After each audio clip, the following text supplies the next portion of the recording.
Hi, and welcome to today's class of Vedic astrology. So, again, before starting, if you have just opened this particular video of mine, I'll request all of you to first check class 1, class 2, understand the concepts that I had discussed in those classes, learn it, practice it, and then come to today's class. So,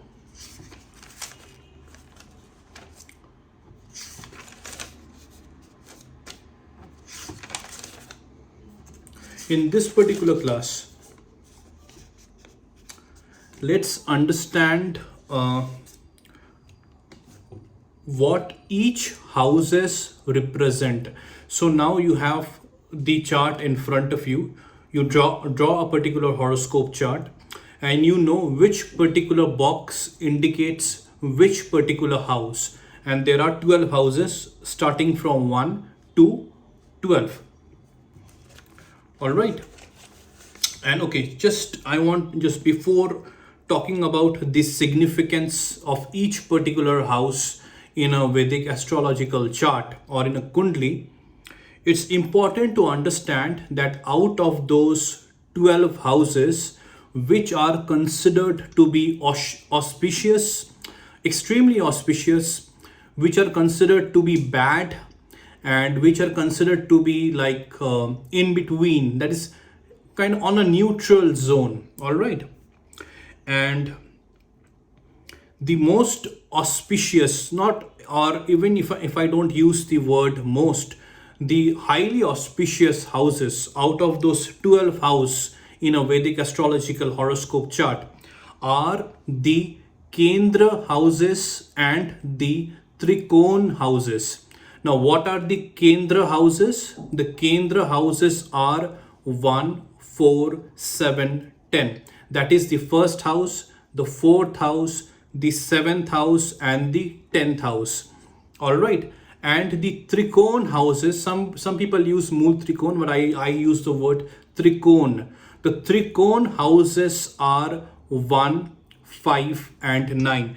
So now you will understand there is one particular house, that is the first house, that is common between a Kendra house and a Trikon house, right? The first house. So all of these 6 houses, that is first, 4, 7, 10, 5th, and 9, are considered highly auspicious in a horoscope. It means if the lord of these 6 houses are well placed in a horoscope, this houses gives excellent results. All right. Again, it leads to very great emotional and mental health because things goes excellently well. I'll come to all those points later. And if Yoga Karka means beneficial planets are well placed in all of these 6 houses, again it gives excellent results. And okay, I'll come on to all of those aspects later, but as of now, just understand these 6 houses are excellent whenever I talk about, or whenever we'll understand about Vedic astrology. Besides these 6 houses, there are 2 more houses also which are considered good. One is the second house, another one is the 11th house. It is not as auspicious as the Kendra or the Trikon houses, but still those houses are also considered to be yoga karka by nature. 11th house still indicates small diseases, but overall it's also an house of attainment of desires or fulfillment of desires. So you will learn about all of these things as we proceed with our classes of Vedic astrology. And second house also talks about your savings, your fixed savings in the form of your bank, how much account, how much financial stability you have in your bank, your fixed deposit, your recurring deposits, all right, etc., etc. So you will learn about all of those aspects. And so I talked about 8 houses now. Another one is the third house. And the third house is, before coming to the third house, let's understand what are the bad houses. The 6th, the 8th, the 12th house of a Vedic astrological horoscope chart are considered to be bad by nature because they are karakas of a lot of bad characteristics or a lot of bad activities, in that particular way. I'll talk about each of those aspects in this particular video itself. But 6th, 8th, and 12th house are not considered auspicious in a horoscope. All right. And in some situations, these houses will become auspicious when certain yogas, right? Raj yoga or a lot of yogas are there, they takes place on those houses. Those houses also becomes auspicious as long as the Lagnesh is well placed. So again, I'll move slowly by slowly. I'll not, talk about too much right now. I will make my sincere efforts so that we move step by step and you learn your Vedic astrology, the knowledge about Vedic astrology so well, so that in turn you will also be able to enable and help others through this knowledge of yours that you will be gathering through all of these videos which I am creating. And now I'll come to the third house. Now the third house is considered to be neutral because it indicates a lot of hard work. It indicates a lot of struggles. It indicates a lot of, hurdles.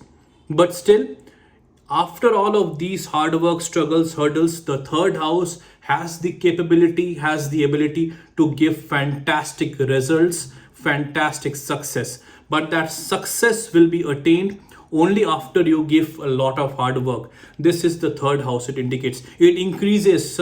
Third house means if a lot planets placed in the third house means that planet will give good result only after a lot of hard work related to those aspect of that particular planet.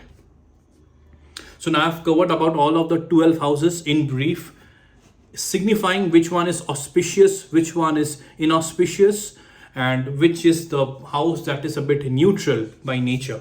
But still, I'll still consider third house to be auspicious. All right.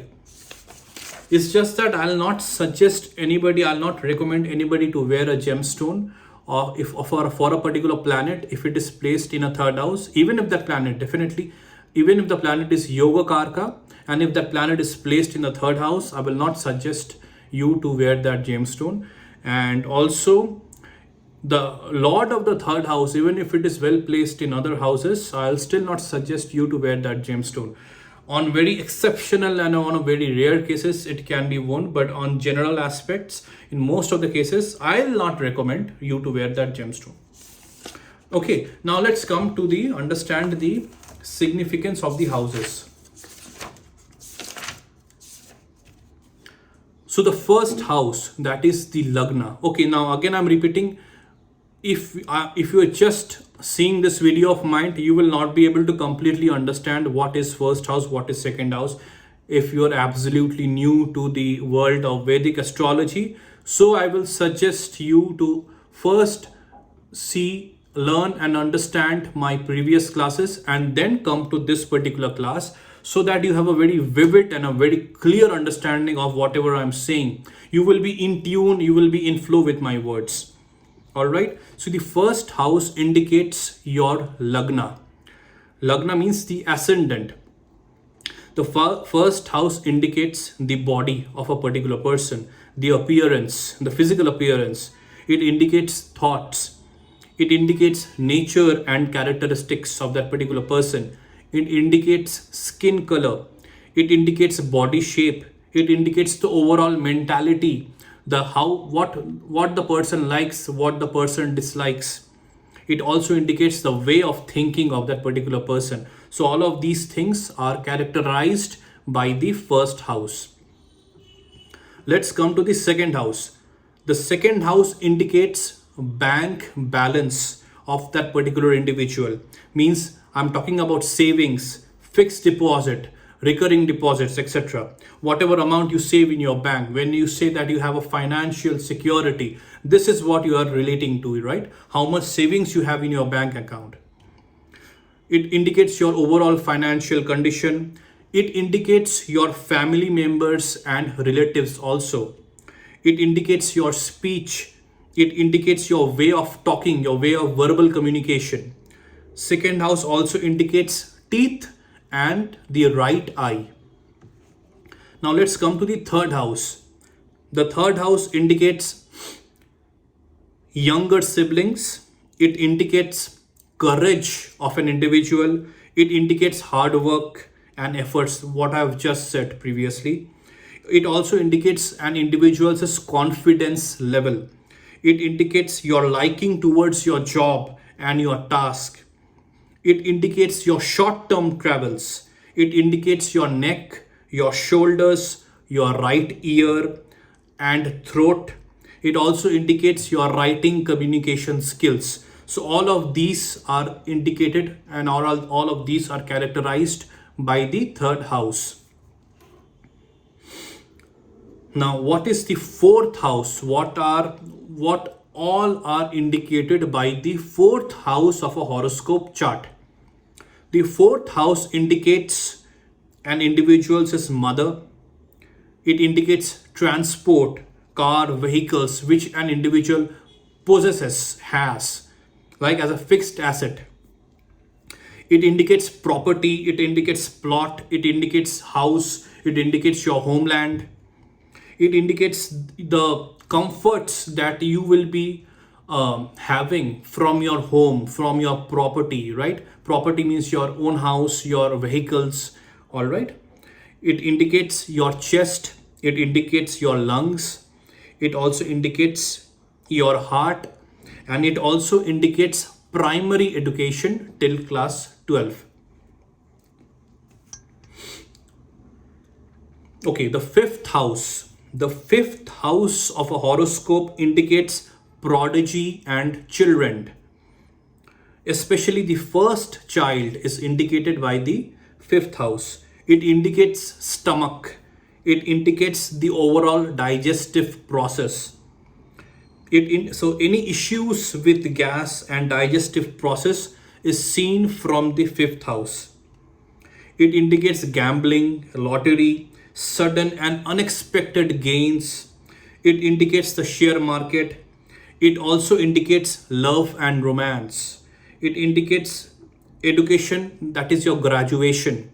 It also indicates your intelligence. Fifth house is a very important karaka when we talk about in the terms of Vedic astrology and individuals' IQ, that is intelligence. Okay, the fifth house also indicates a woman's uterus. So, what are the indications of, or what are the things which are indicated by the sixth house? It indicates diseases, it indicates debt, it indicates enemies, conflicts in the family, it indicates accident, it indicates court cases, it indicates long term diseases, it indicates liver problems. It indicates competition. Competition means related to your business, related to your job, government or private, right? So sixth house is also a karaka of bad things, but it is also a karaka of good things. Good thing here I'll talk about is especially your competition, that is related to your job, how well you are standing out from others. It is indicated by the sixth house. The seventh house of a horoscope indicates your life partner, that is your spouse. An individual's spouse is indicated by the seventh house.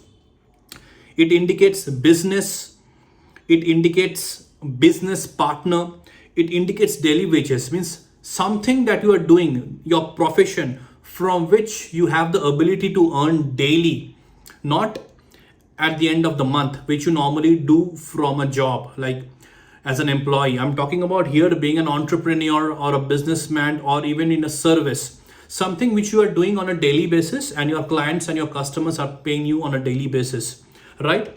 All of these are indicated by the seventh house. Seventh house also indicates the urinary tract. Okay, now what are indicated by the eighth house or the eighth house of a horoscope chart? The eighth house indicates the genitals, humans' genitals, private parts. It indicates deep knowledge and research. It also indicates struggles and hurdles. It indicates mental disturbance. It indicates lack of peace. It also indicates death. So again, eighth house, despite being a karaka of a lot of negative things, but it is also a karaka of a one very important thing, that is positive thing, that is deep knowledge and research. Especially I'm talking about in your work.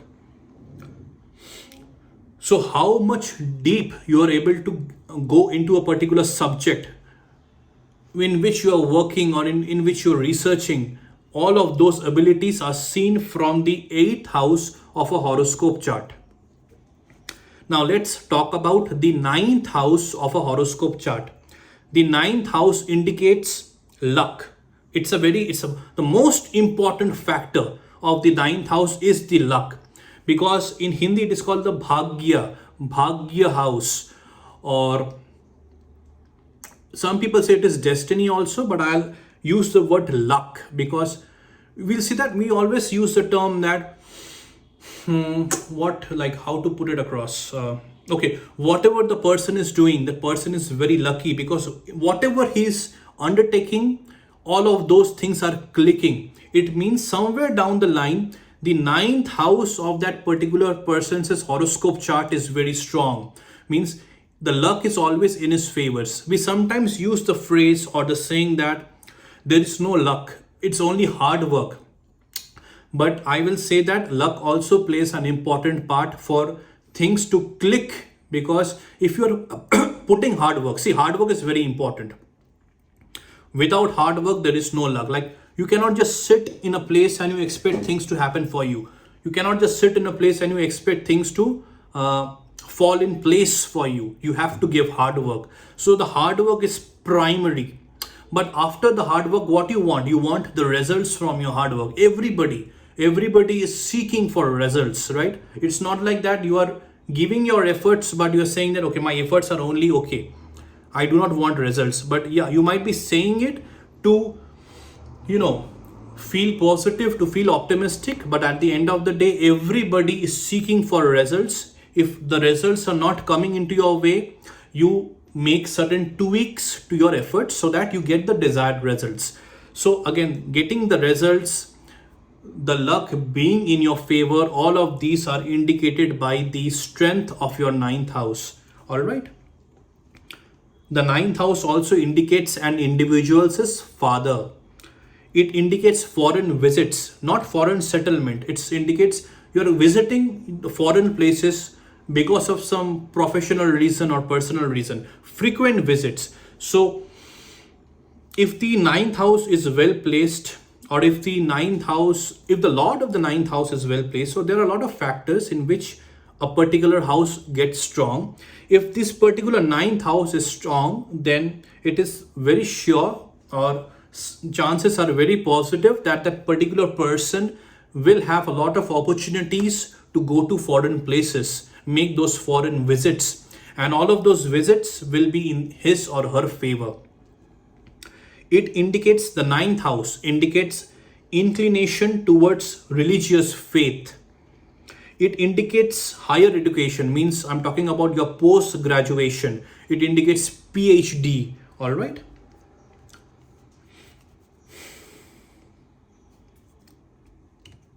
Now the 10th house. The 10th house of a person, it depends, it talks about the karma, means what are your deeds, what is your work, what are your efforts. So all of these things are indicated by your 10th house.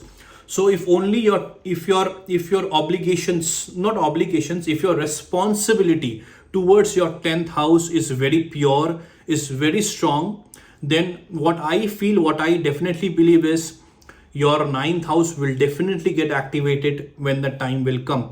But again, I talked about the importance of hard work. That is the primary thing. So here 10th house also is a karaka of it, along with your third house.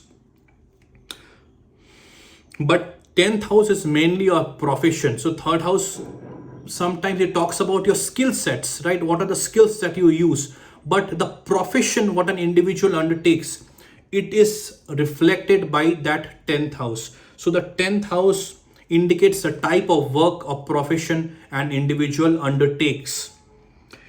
It also indicates the knees of a person. It also indicates the legs of a person. 11th house. So the 11th house is known as Lakshmi Sthan, Lord Lakshmi Sthan. Because here in 11th house, how to put it again, how to talk about it. It's like from your efforts, the income. So the income of your income means the incoming of your profits, the incoming of your gains is seen by the 11th house. But how much of the incoming of the gains you are able to save, that is seen by the second house. All right, so remember this. So whatever efforts you are putting, that is the 10th house, and from the 10th house, how much results you are gaining, how much profits you are earning, what are the output from your input, that is seen by the 11th house. All right. 11th house also indicates small diseases, means not so serious diseases. It indicates elder siblings. It indicates part of the leg below the knees. All right. Now let's look at the last house, that is the 12th house.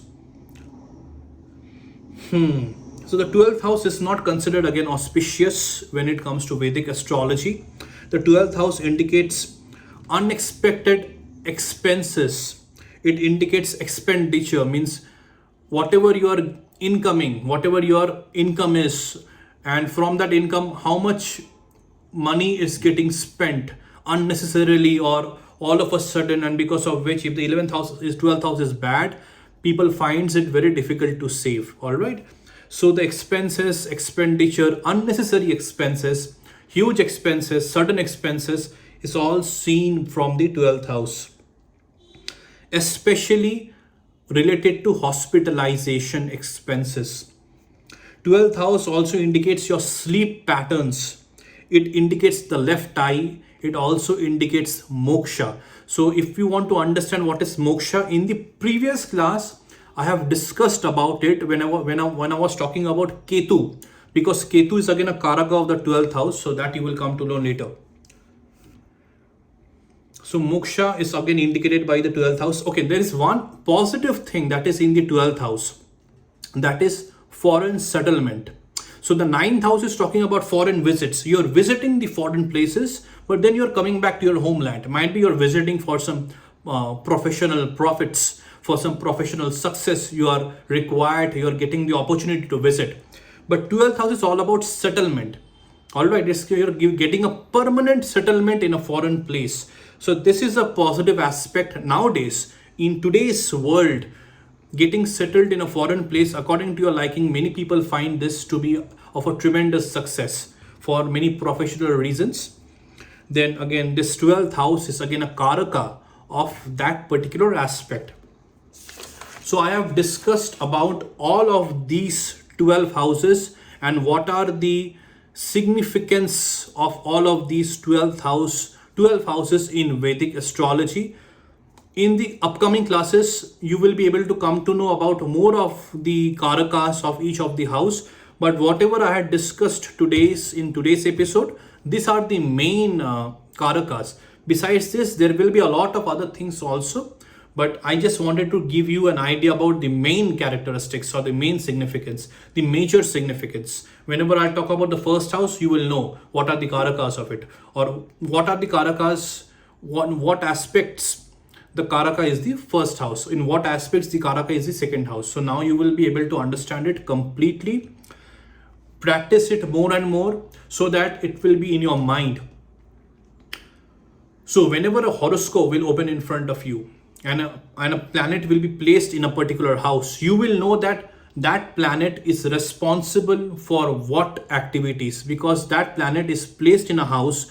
So all of those activities of that particular house will get activated either in a negative way or in a positive way. Depends on that planet. whether a Yogakarka means an auspicious planet is sitting, or a Maraka planet, that is an inauspicious planet, is sitting for that particular Lagna chart.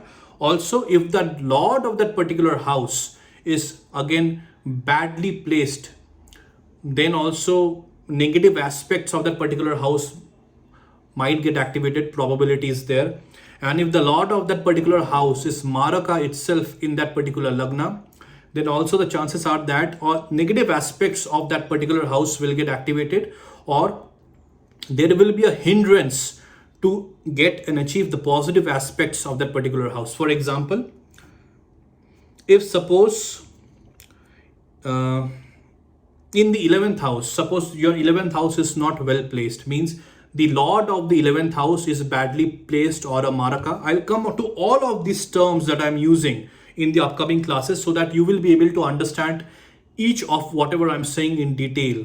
So I'm just giving you an overview of it, right? So that you will be able to understand and complete today's class with a fantastic, mind.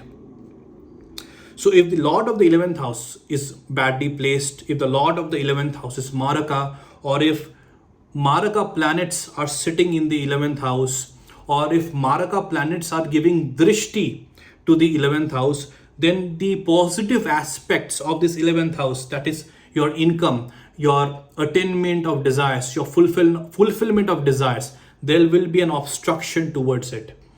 You will be feeling that whatever efforts you're putting, you're not getting outcomes from it, right? So this is what you might be, most probably you will be facing. So I'm just giving you an example. So again, for those, remedies are there, recommendations are there, which as per Vedic astrology is absolutely fantastic. It completely turns around a negative into a positive.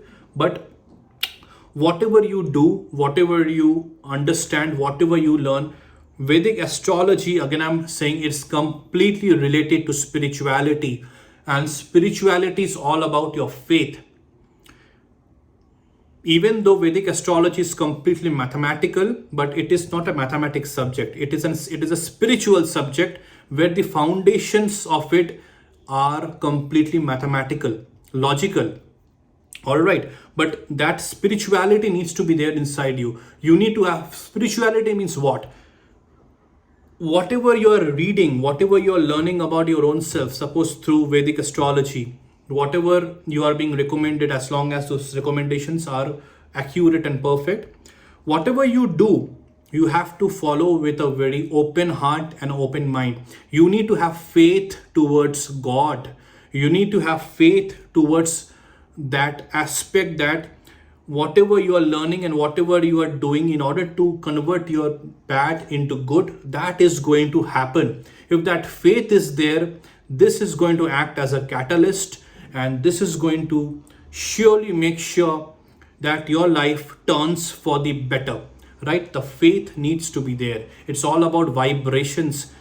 Vedic astrology is all about vibrations. It's all about creating a positive aura in you and even outside of you, so that you will always be surrounded by positive, optimistic, emotional, mental, physical well-being. And that all what one needs in order to overcome difficult circumstances and in order to maintain fantastic good circumstances. All right, so that was it in today's video. I hope you are learning Vedic astrology. I hope you're enjoying Vedic astrology. I hope you're connecting with what I am saying. Watch my videos again and again. Practice it, practice it, practice it. The more you practice, the better you will get. Because if you just watch my videos and close it, whatever you're learning will not be getting earthed in your mind. You need to practice it so that you become a practitioner, and later you can become a master practitioner of Vedic astrology. And if you achieve this practitioner stage, master stage, you will improve your own life first for the better. Even if now your life is good, it is going to be better in the days to come through Vedic astrology. And through this knowledge, you will also be empowering, enabling others to be on the right track, the positive track, the true track, the honest track, the ethical track, right? So that their life always has good results. All right. And please subscribe to my video, share my video, like my video, and please share your comments also if you have any queries, and I'll definitely try to answer most of your queries and all of your queries. All right, thank you, and I'll see you in the next video.